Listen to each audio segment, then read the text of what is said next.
अब हम NCERT exercise 7.5 का क्वेश्चन नंबर 7 डिस्कस करने जा रहे हैं। ये क्या कह रहा है क्वेश्चन में कि x upon X square plus 1 एक ब्रैकेट में और x माइनस 1 को मुझे इंटीग्रेट करना है रिस्पेक्ट टू dx। ठीक है, तो ये कैसे देखो होगा। सबसे पहले हमें पता है दो ब्रैकेट्स दिए गए हैं, फैक्टर फॉर्म में दिया गया है डिनोमिनेटर में।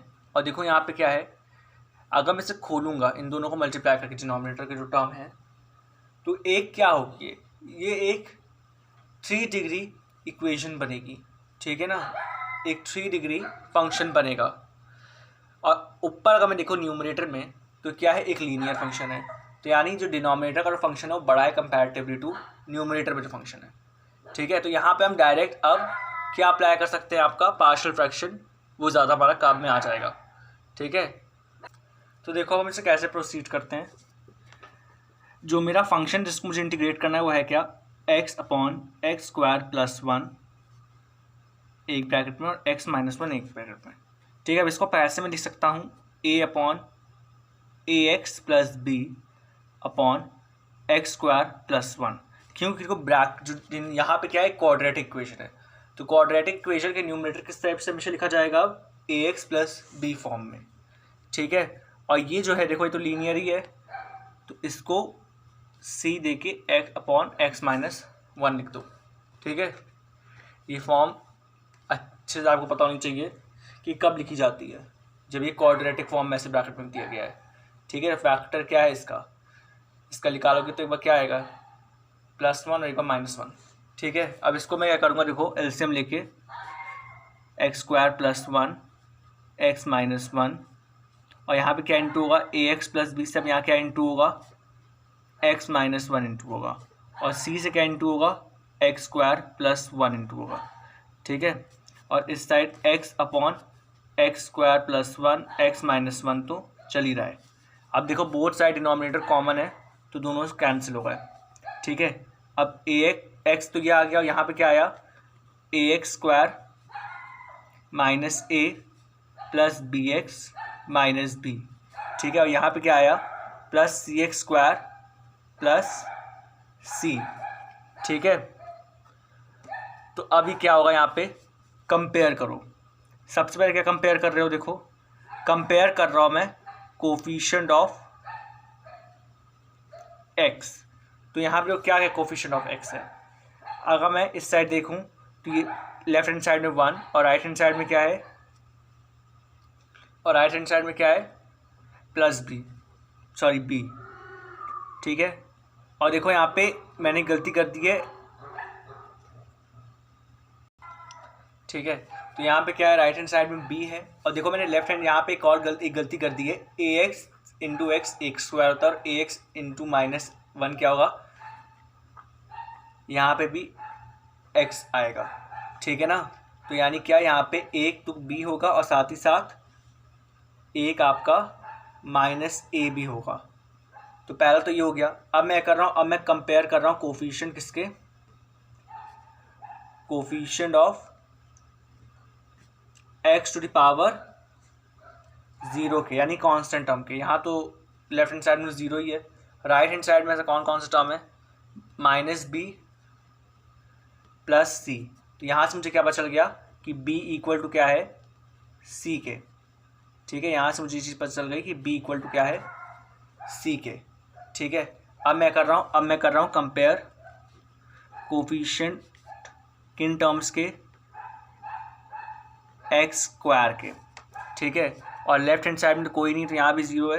राइट हैंड साइड में क्या है, a प्लस सी।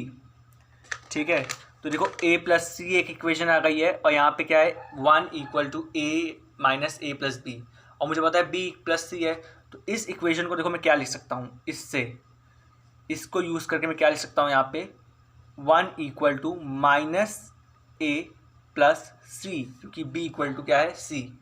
तो अब देखो इस इक्वेशन को फर्स्ट दे दो, इस इक्वेशन को नाम सेकंड दे दो, और दोनों को ऐड कर लो, यानी 1 equal to a minus a plus c, ये फर्स्ट इक्वेशन है आपकी। और सेकंड इक्वेशन क्या है, 0 इक्वल टू a प्लस सी। तो यहाँ पे क्या करूँ, अगर मैं ऐड कर ले रहा हूँ देखो दोनों इक्वेशन को, तो a से a कट गया और यहाँ क्या आया, 2c इक्वल टू 1 और c इक्वल टू 1/2। अगर c इक्वल टू 1/2 है और c इक्वल टू b है, तो यानी b इक्वल टू क्या होगा, 1/2। ठीक है, अब क्या है, अब इनमें से कोई भी इक्वेशन में तुम सी की वैल्यू डाल दो तो ए की वैल्यू भी निकल आएगी। देखो कैसे, या तो यहाँ से आप डायरेक्ट देख सकते हैं, मैं करके दिखा देता हूँ। इससे देखो इस इक्वेशन से क्या पता चल रहा है, ए इक्वल टू माइनस सी है, तो यानी ए की वैल्यू क्या है, -1/2। देखो तीनों की वैल्यू निकल आई, सी की भी निकल आई, ए की भी निकल आई और बी की भी निकल आई। अब क्या करना है, अब कुछ नहीं, अब तो मुझे इंटीग्रेशन में यहाँ पे पुट करना है और इंटीग्रेट करके निकाल देना है। तो देखो क्या है मेरा इंटीग्रेशन, इसको वापस आप देखिए। तो देखो इंटीग्रेशन में दिया क्या गया था, x/x² + 1 x - 1 को मुझे इंटीग्रेट करना था विद रिस्पेक्ट टू dx। और इसको मैं कैसे लिख सकता हूँ, मैं बताया a की वैल्यू क्या है, -1/2 x -1/2 x प्लस b की वैल्यू क्या है, 1/2 अपॉन x² + 1। ठीक है, और यहाँ पे क्या है, प्लस c की वैल्यू क्या है, 1/2 और ये भी क्या है, अपॉन में x - 1 और इन सब को मुझे इंटीग्रेट करना है विद रिस्पेक्ट टू dx। देख लो यहाँ पे मैंने a की वैल्यू डाल दी, b की वैल्यू डाल दी, c की वैल्यू डाल दी और नीचे ऐसे ही था।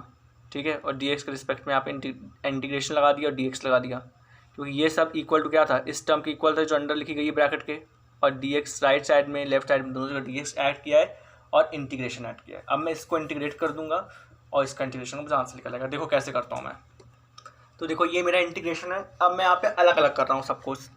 ठीक है, सबसे पहले -1/2 x, डिनोमिनेटर में क्या है, x² + 1 dx।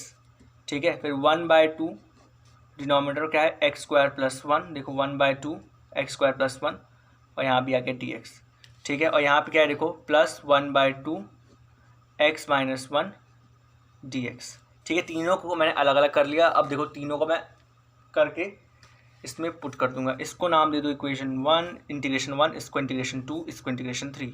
ठीक है, तीनों को मैं इंटीग्रेट करके साथ में तीनों के आंसर ऐड करके लिख दूंगा।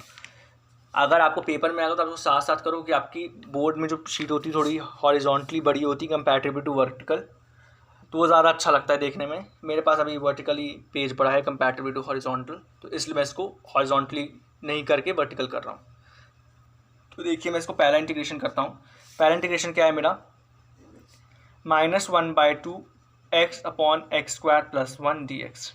ठीक है, अब देखो क्या है, अगर मैं x² + 1 को अगर मैंने t लेट कर लिया यहाँ पे, तो बोथ साइड अगर मैं यहाँ पे डिफ्रेंशिएट करूँ, बोथ साइड यहाँ पे मैं डिफ्रेंशिएट करूँ तो जो क्या होगा मेरा, ठीक है, तो ये क्या होगा, ये हो जाएगा 2x dx = dt और x dx = dt/2।